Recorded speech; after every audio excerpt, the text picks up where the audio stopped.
Dans la plupart des systèmes de gestion de base de données tels que SQLite, la base de données est manipulée à travers une interface offerte par ce système. Mais en réalité, la base de données est manipulée à travers un ensemble d'applications, que ce soit des applications mobiles ou bien des applications web. Dans cette vidéo, vous allez apprendre comment manipuler une base de données à partir d'un programme Python. Pour manipuler une base de données, Python offre un ensemble de modules qui facilitent la communication et l'interaction avec une base de données quelconque.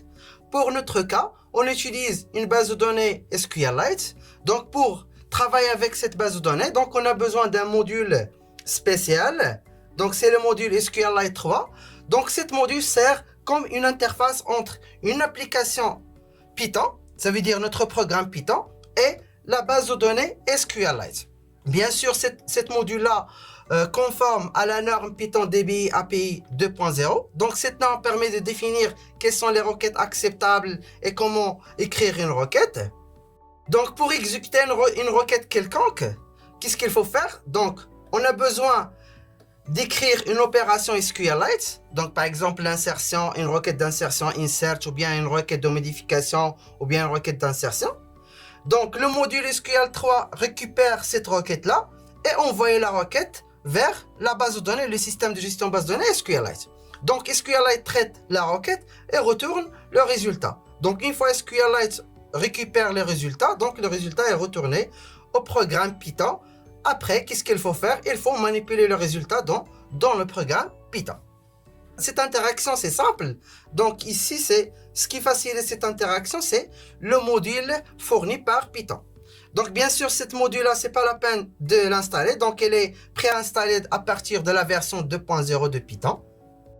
Donc pour se connecter à une base de données, donc il faut suivre les étapes suivantes. Donc la première étape, c'est importer le module SQLite. Donc ce module contient un ensemble de classes et méthodes qui facilitent l'utilisation ou bien la manipulation de la base de données. Donc il faut le module importer. Donc on peut accéder à un ensemble de méthodes. Parmi ces méthodes-là, c'est la méthode connect. Alors cette méthode-là, permet de créer une connexion à la base de données. Donc pour la création d'une connexion, donc on peut soit se connecter à une base de données existante dans le disque dur, par exemple le fichier, le nom bd.db. Donc c'est une base de données créée par SQLite. Donc cette base de données, c'est une base de données permanente. Bien sûr, on peut se connecter à une base de données temporaire. Cette base de données-là réside dans la mémoire RAM. Donc pour se connecter à une base de données temporaire, donc qu'est-ce qu'il faut faire? Au lieu de spécifier le nom de DB, qu'est-ce qu'il faut faire? Il faut faire apostrophe ou bien guillemets, puis deux points, memory, deux points. Donc au lieu de spécifier apostrophe le nom bd.db, donc il faut écrire apostrophe ou bien guillemets, deux points, memory, deux points, et fermer guillemets.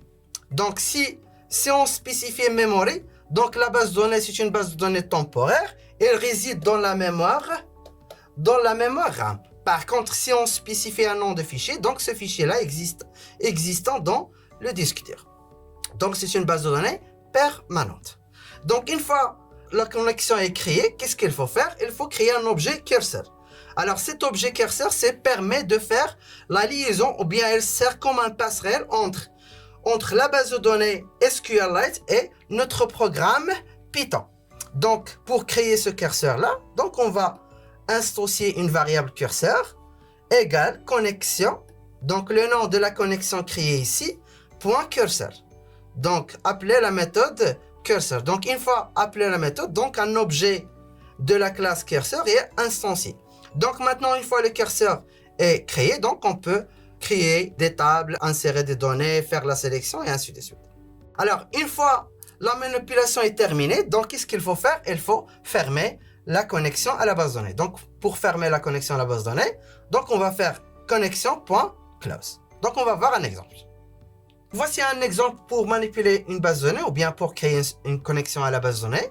Donc la première ligne, c'est importer le modèle SQLite 3, puis créer un objet connexion, donc reçoit none, et puis utiliser try except. Donc try except, ça permet de gérer les erreurs survenues lors de la manipulation de base de données, telles que l'utilisateur ne fournit pas une requête valable, ou bien la connexion est échouée, et ainsi de suite. Ce sont des erreurs possibles.